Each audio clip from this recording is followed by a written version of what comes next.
بسم الله الرحمن الرحيم. أهلا بحضراتكم. يا رب تكونوا بخير وصحة وسعادة وقوة إيمان. قصة النهاردة عنوانها النظافة هي السبب. النظافة هي السبب.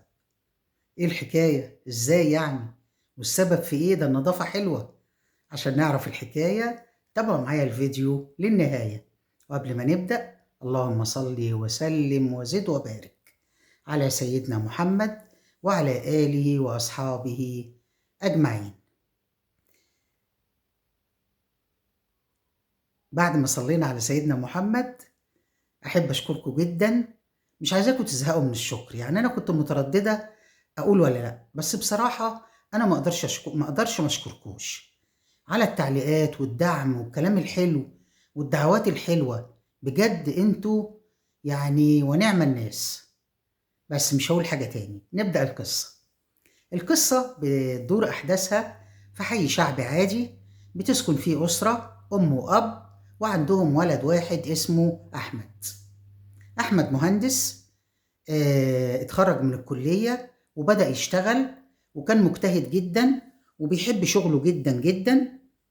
ومامته كان نفسها تجوزه زيها زي أي أم، بس كان كل ما تقول له يعني عايز أجوزك يا ابني وأفرح بيك، يقول لها اصبري يا أم، اصبري لما أجهز حالي وأبقى جاهز ومش عايز أركن بنات الناس جنبي. ونعم التربية. المهم الأم صبرت وبطلت تقول له لحد ما جه في يوم وكان خلاص اشترى شقة وجهزها، وطبعا كان عدى عليه 4 سنين ولا حاجة بعد ما اتخرج واشتغل. المهم بدأ يلاقي نفسه جاهز، شقته موجودة بيكمل اقساطها، معاه فلوس الشبكة يقدر يبدأ يتجوز. فقال بقى اقول لوالدتي بقى حبيبتي، مامتي حبيبتي، تدور لي على عروسة. طب ليه يا عم احمد، وانت مالكش علاقة بنوع البناتيت ولا ايه؟ لا، ما كانش ليه اي علاقة. ما كانش بيعرف يتكلم مع بنات ولا ليه اصحاب عندهم اخوات بنات، يعني ما كانش ليه اي صلة باي بنات. فهي امه الملجأ الاساسي بالنسبة له. فجه في يوم بعد الغدا وهم قاعدين بيتغدوا هو ووالدته ووالده، راح قايل لها يا امي عايز بعد الغدا تعملي لنا كوبايتين شاي حلوين كده ونقعد في البلكونه ندردش انا وانتي. قالت له بس كده من عينيا. فراحت عامله فعلا كوبايتين شاي حلوين، ودخلوا البلكونه هما الاتنين يدردشوا. خير يا حبيب قلبي، خير يا نور عيني، عايز ايه؟ قال لها يا ست الكل انا نويت خلاص ارتبط وعايزك تشوفي لي عروسه. بجد ده يوم المنى، فرحت قلبي، ده العرايس كتير خالص. طيب يا ست يلا نقلنا بقى واحدة حلوة كده، تكون بنت حلال أخلاقها كويسة، ست عايزة تعيش كده وبنوتة مؤدبة. طبعا يا حبيبي أنا عارفة أنقلك بس أنت بجد يعني حتى وأنت بتتجوز عايز تاخد رأيي أنا وأنا اللي أنقلك؟ الله طبعا، عشان تحبك وتحترمك وتعرف إن أنت كل حاجة في حياتي. ربنا يبارك لي فيك، ربنا ما يحرمني منك. وقعدت بقى تدعي له دعوة الأم الجميلة دي. المهم قالت له طب أنا أقول لك بقى وأنت اختار. قال لها طب اتفضلي.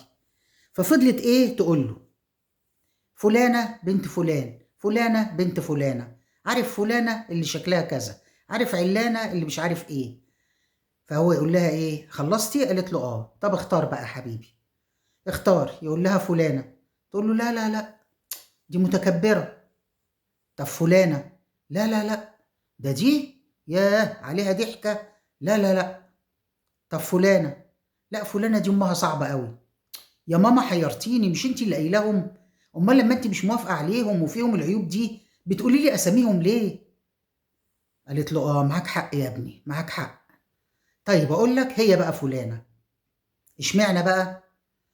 قالت له قصدي عشان دي بقى مؤدبة ونظيفة، نظيفة جدا ومحترمة، بتسمع الكلام، ومامتها دايما تشكر فيها، وانا لما بشوفها بتنشر حتى الغسيل مرصوص على الحبل بطريقة بتقول ان هي شاطرة جدا.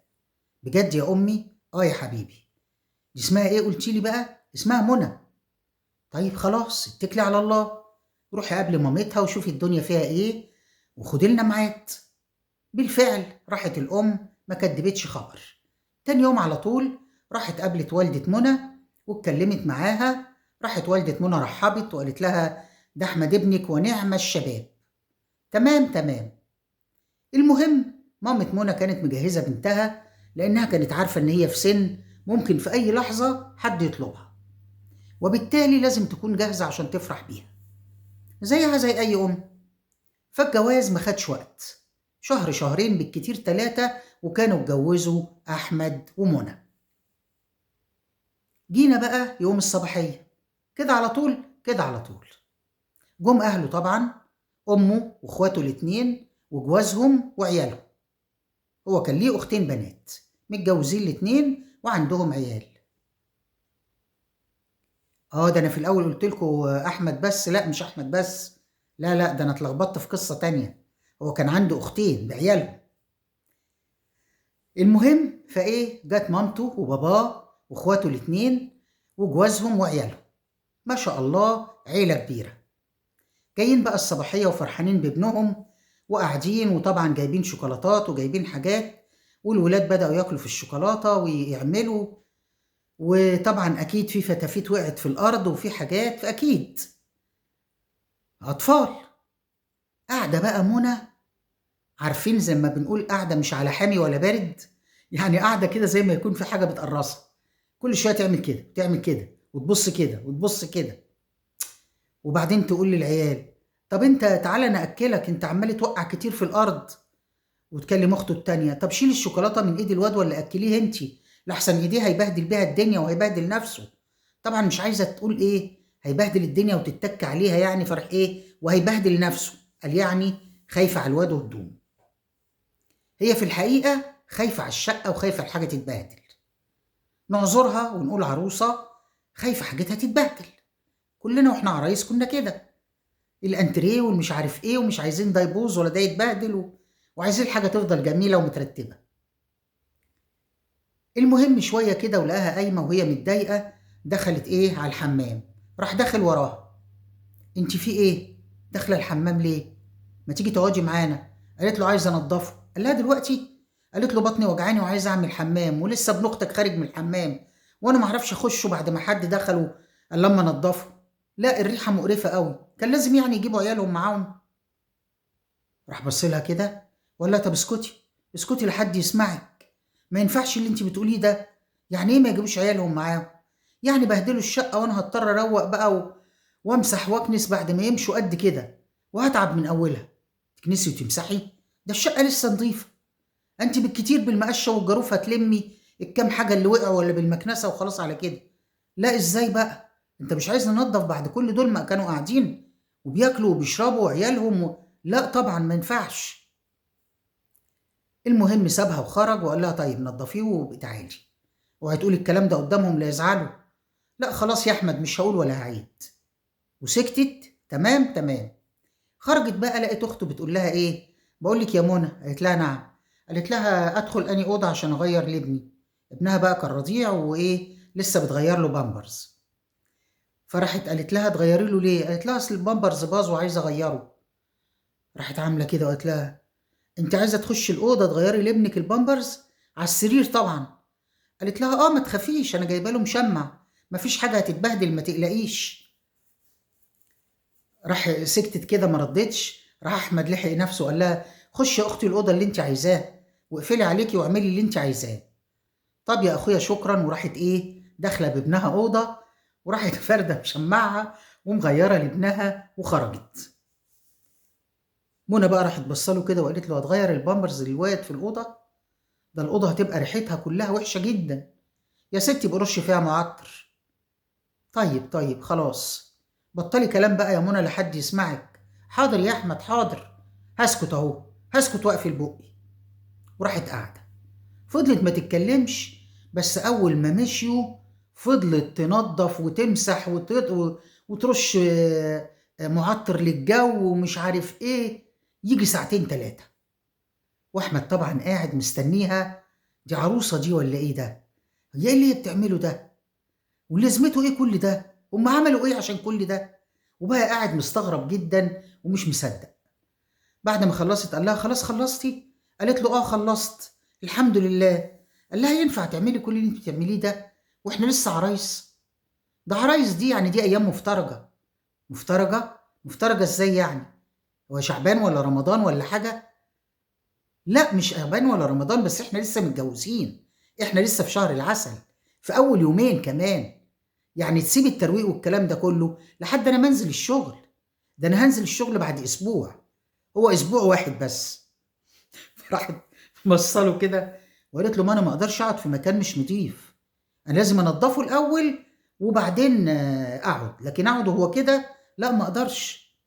هو انت يا احمد مش ممكن لما يجوا يزورونا تقول لهم بلاش ما تجيبوش عيالكم؟ راح بص لها كده وقال لها ازاي يعني؟ يعني اقول لهم تعالوا سيبوا عيالكم في البيت؟ ده عيالهم صغيرين لسه، ما ينفعش يسيبوهم لوحدهم. امم اقول لك يا منى، لما يجوا اي حد هيجي اوقفه على الباب مع عيال، هاخد العيال ارميها من البلكونه وبعدين اقول له اتفضل. يو بقى يا احمد انت بتهزر؟ قال لها هزر؟ انا ما بهزرش، انا هتفرس بس. وايه اللي انت بتقوليه ده؟ هو في حد يعمل كده؟ ماشي يا احمد، خلاص خلاص خلاص، اللي حصل حصل. عموما يا ستي بعد كده لما يجوا ما تبقيش تروقي وانا تاني يوم اجيب لك حد ينظف لك الشقه. لا انا ما بحبش حد ينظف لي حاجه، انا بحب انظف حاجتي بايدي. طيب خلاص حصل خير. المهم عدى اليوم وعدت الليله وانتهت الحكايه. اسبوع اسبوعين ثلاثه، وقال لها ايه بعد ما نزل بقى شغل وكده، فجه في يوم اجازه وقال لها ايه ما تيجي ننزل نتعشى بره؟ قالت له ماله يلا. راحوا نازلين وخرجت معاه، راحوا المطعم وقعدوا عشان ياكلوا. راحت بصه للاكل كده وعملت، قال لها في ايه؟ قالت له انا مش هقدر اكل من الاكل ده. ليه؟ انا بقرف. تقرفي؟ اه بقرف. بص الاكل عامل ازاي، ده شكله ملوث خالص، شكله فيه ميكروبات وبلاوي. ليه كده بس؟ قالت له طب اقول لك عشان تتاكد، اعمل نفسك داخل الحمام واتلخبطت، وبدل ما تدخل الحمام خش المطبخ بتاع المطعم وشوف المطبخ عامل ازاي. لو ما لقيتش الصراصير ماشيه فيه وعماله تجري يبقى انا ليا حق. راح ايه، قال لها يا ساتر، خلاص خلاص انا نفسي قفلت، يلا بينا. وراحوا مروحين. راحت عامله له اكله صراحه زي الفل. قال لها طب اكلك جميل جدا. قالت له ما انت عارف. قال لها بس برضه لازم نخرج ونغير جو، ما ينفعش نفضل قاعدين في البيت. طيب ما انا اعمل ايه، طب انا بقرف.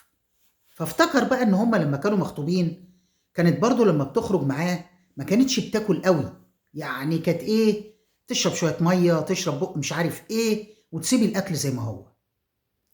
فاستغرب كده وقال ايه يمكن عشان مخطوبين هي مكسوفه محرجه، يعني بتعمل بت اتيكيت ولا حاجه. ما كانش يعرف بقى ان هي بتقرف للدرجات دي. طيب دي المطاعم. جينا بقى اخواته عايزين يعزموه. الاخت الاولانيه عزمته، فراح لقاها مسكت الاكل قبل ما توديه بقها قربته كده من مناخيرها وبتشمه. فراح بص لها كده وقال لها انت بتعملي ايه؟ بيتكلم بالراحه طبعا عشان اخته ما تاخدش بالها. قالت له ابدا بشم الاكل. قال لها ليه؟ يعني لا يكون بايظ ولا حاجه. بايظ ازاي؟ ده لسه معمول النهارده، هي اختي برضه هتعزمنا على اكل بايظ؟ انت بتقولي ايه بس؟ قالت له الفراخ ريحتها زفره، الظاهر اختك ما بتغسلهاش كويس. قال لها بقول لك ايه، اختي ما فيش في نظافتها، ولا اخواتي ولا مامتي ما فيش حد فيهم يعني بيتهاون لحظه في نظافه الاكل، فما تقوليش كده، مش عايز تاكلي ما تاكليش. واتضايق طبعا لما قالت كده على اخته، من حقه. المهم هي فعلا ما كدبتش خبر، كلت معلقتين سلطه ولا حاجه وسابت الايه الاكل وفضلت قاعده برضه بس ما كلتش.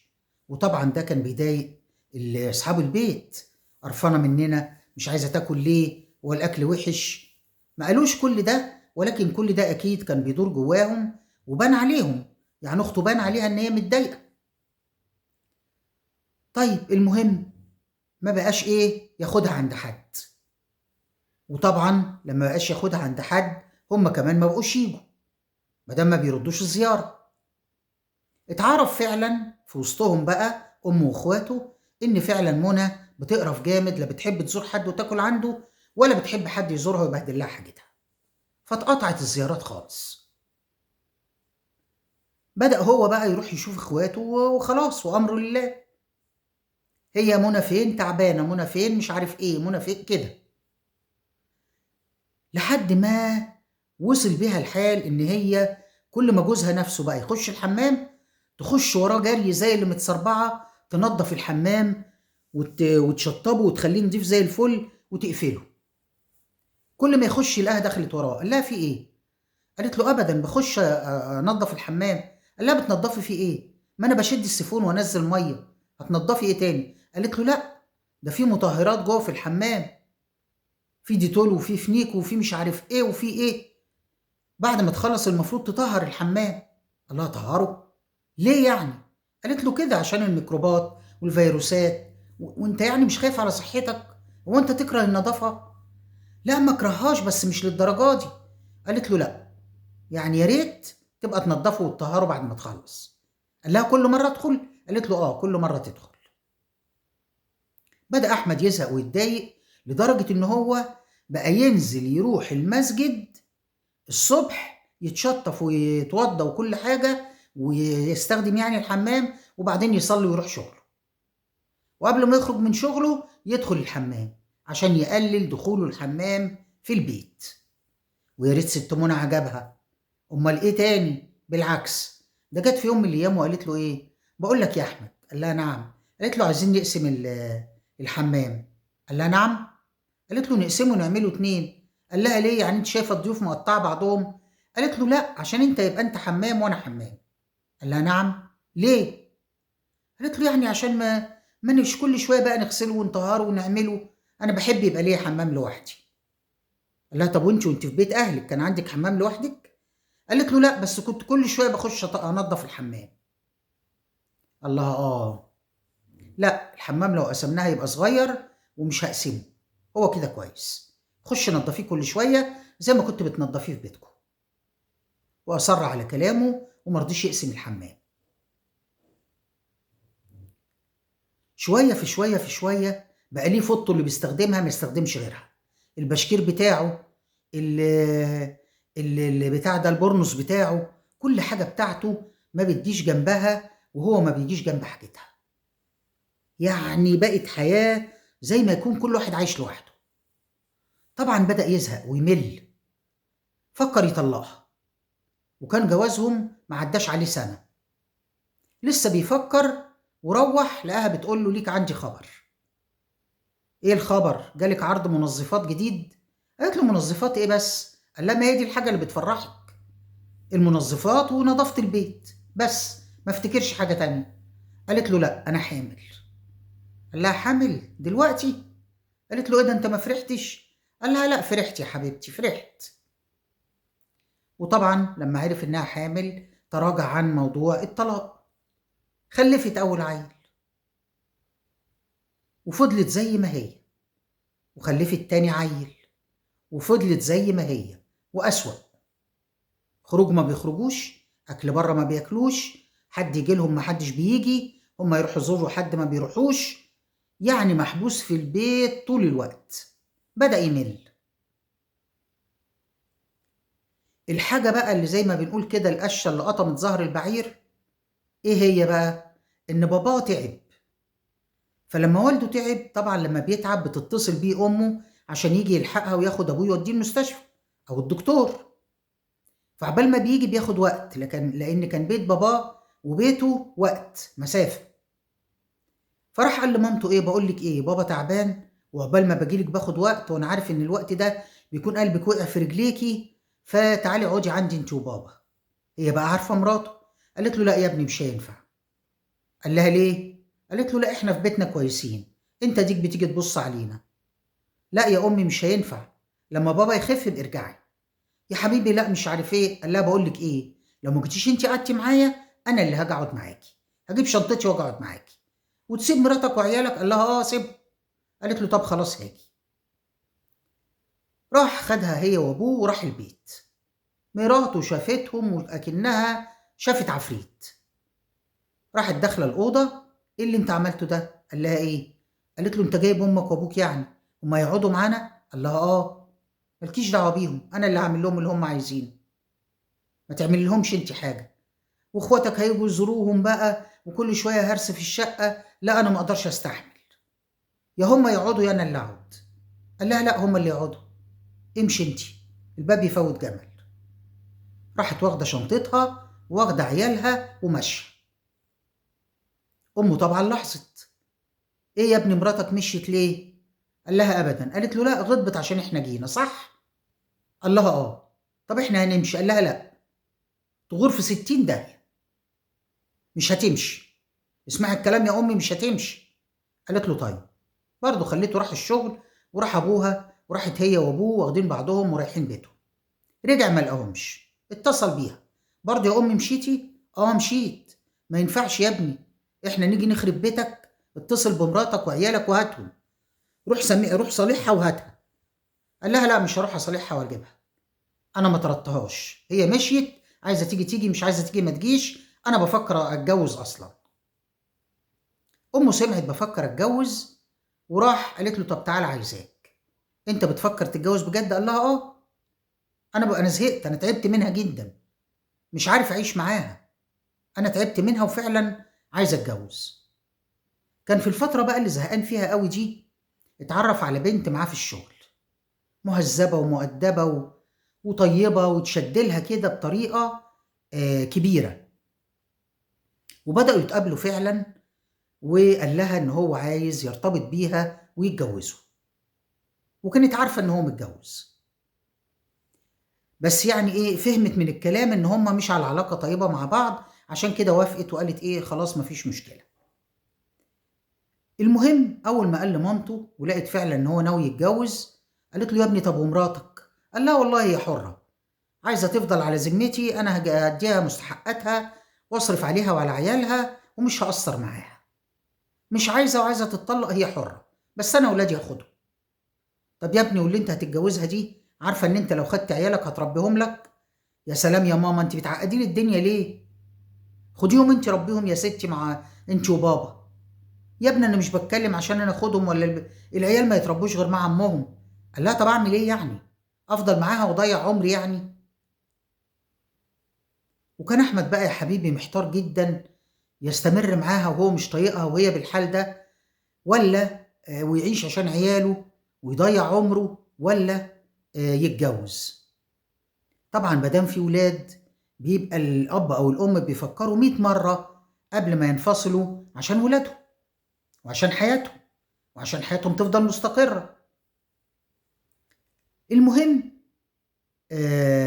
منى لما لقيته ما جاش خدهم وسمعت ان هو هيتجوز، اتصلت بحماتها مره تسلم عليها، فقالت لها ان جوزك هيتجوز. راحت واخده عيالها ومروحه زي الجزمه. فاول ما روحت بتقول له لقيناك بقى مش جايه، ما جيتش تاخدنا ومستغني عننا. قلت اجي انا. قال لها اه بصراحه مستغني عنكم. قالت له كده يعني انت مش بتحبني؟ خلاص مش بتحبني؟ قال لها انت فيكي ايه يتحب؟ انت فيكي ايه يتحب؟ ده انت كرهتيني في عيشتي. هو انت فيكي حاجه تتحب اصلا؟ فكري كده، ولا اهلي بتحبيهم، ولا عارفين يزوروني زي الناس، ولا انا عارفه اعيش في البيت. اتفضلوا معايا.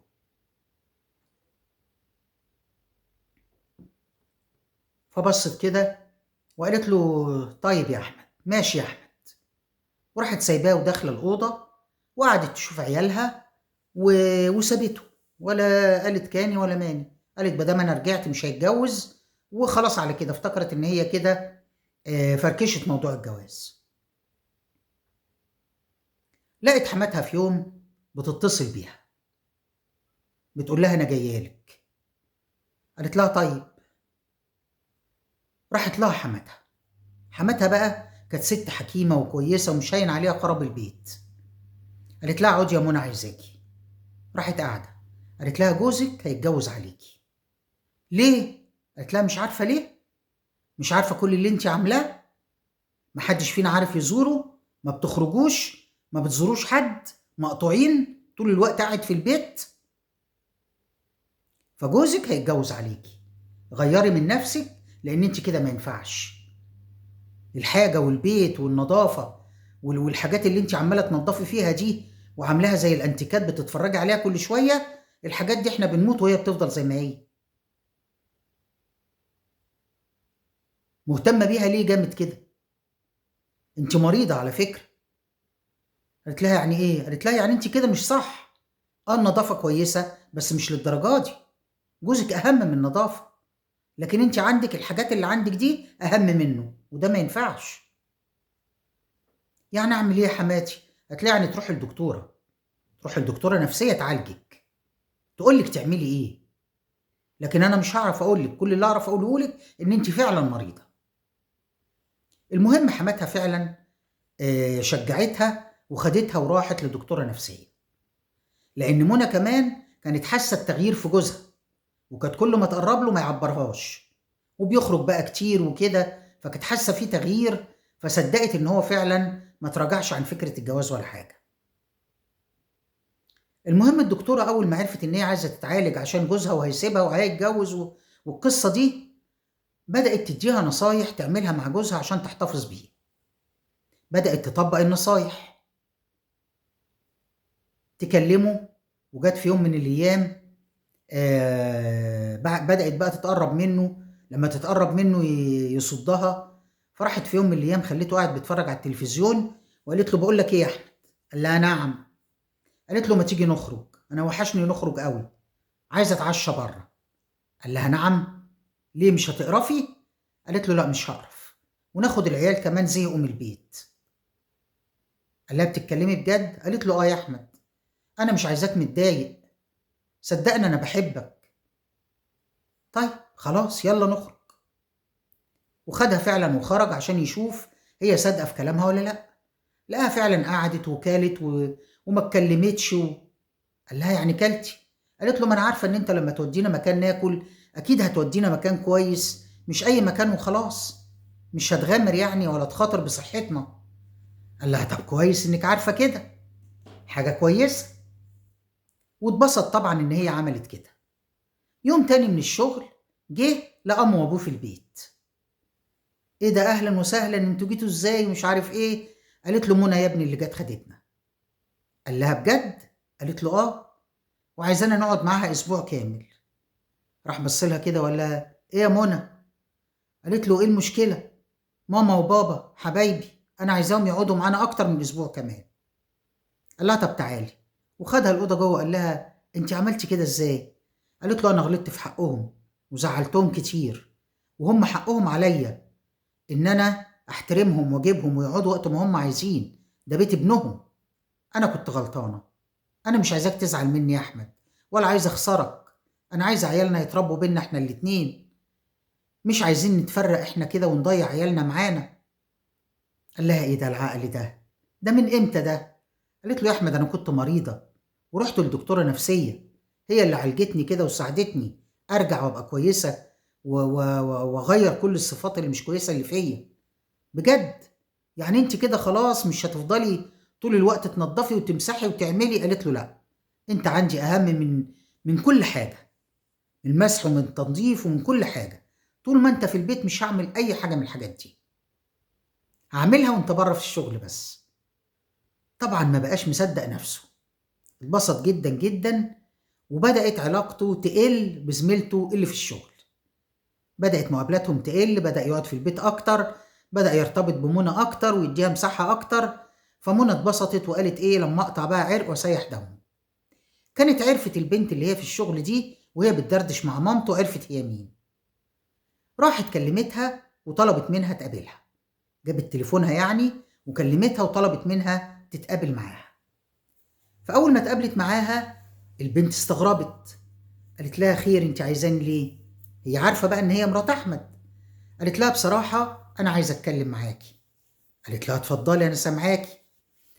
قالت لها بصي، انا عارفة ان احمد اتكلم معاكي على اساس ان انتوا هتتجوزوا.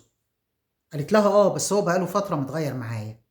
قالت لها عشان انا رجعت لعقلي وصلحت علاقتي بيه، كان بينا شوية مشاكل بس انا ايه حاولت اظبطها، وانا بطلب منك ان انت تتراجعي عن فكرة الجواز، لان هو عنده عيال وأنا عايزة عيالي يتربوا بينا إحنا الاتنين، وأنا باحاول أحل المشاكل اللي بينا على قد ما أقدر وربنا يوفقني.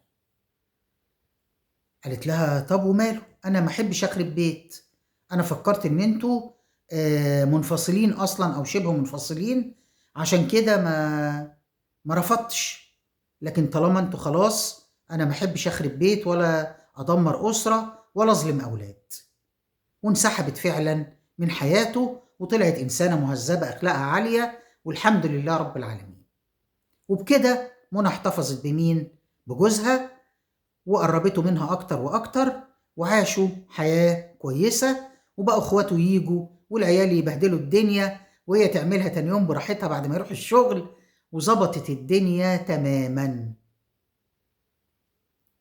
وأصبحت النضافة خلاص موجودة بس مش سبب في إهمالها لزوجها، ولا معاملته بالشكل ده، ولا فوطة مش عارف إيه، ولا تقوم جري تعمل حمام إيه، ونزلت الدنيا بقت النضافة العادية اللي في كل بيت، مش بالشكل المرضي اللي كان عندها. هو في يا حاجة صفية نضافة مرضية؟ أنا أعرف واحدة معرفة جامدة يعني، كانت قبل ما جوزها يخلّص أكل، تاخد الطبقانة اللي بتفضى من قدامه تقوم على الحوض تغسلها وتركنها، ومجرد ما يخلّص أكل تاخد كل اللي موجود وتقوم تغسله وتحطه، ما تعرفش تركن حاجة في الحوض أبدًا. بس بصراحة شقتها وبيتها كان دايمًا بيلمع، مش نضيف بقى، لأ، بيلمع، حرفيًا بيلمع، ستارة، بلاط، كنبة، أي حاجة، حتى السلم بتاعها، هي كانت قاعدة في آخر دور في البيت اللي كانت قاعدة فيه، حتى السلم بتاعها بتاع شقتها كان نضيف من أول ما تبدأ تطلع تعرف إن أنت وصلت لسلم بيتها. بصراحة الله يديها الصحة ويعافيها، هي لسه عايشة لحد دلوقتي. ففعلًا في ناس عندها النضافة، بس الست اللي أنا أعرفها دي ما كانتش عاملة قلق مع جوزها ولا حاجة عشان النضافة، لأ، دي كانت نضافة عادية بس إيه، يعني زيادة شوية، بس الحمد لله ما كانش في مشاكل مع جوزها بسببها يعني. المهم منى عرفت تحتفظ بأحمد، وبقت تنضف عادي زيها زي بقية الخلق، واحتفظت بيه وعاشوا حلوين محافظين على عيالهم، ويرجع الفضل لحماتها الحكيمة الكويسة اللي ما هنش عليها بيت ابنها يتفركش ولا مراته تتطلق. يا رب زيد من الحموات الجميلة دي، اللهم آمين. واهدي زوجاتنا واهدي أبنائنا واهدي كل من كان، اللهم آمين. وأتمنى تكون القصة عجبتكم، وقصة خفيفة وظريفة وجميلة وفيها حكمة برضو، الحمد لله رب العالمين زي كل قصصنا. يا ريت نعمل لايك للقصة ونعمل اشتراك في القناة لو لسه مش مشتركين. بحبكم جدا جدا جدا، ربنا يرعاكم ويحميكم ويحفظكم ويشفي كل مريض يا رب، ويكبر خواطرنا جميعا، اللهم آمين. وأقول لكم إيه؟ استنوني في قصة جديدة. سلام.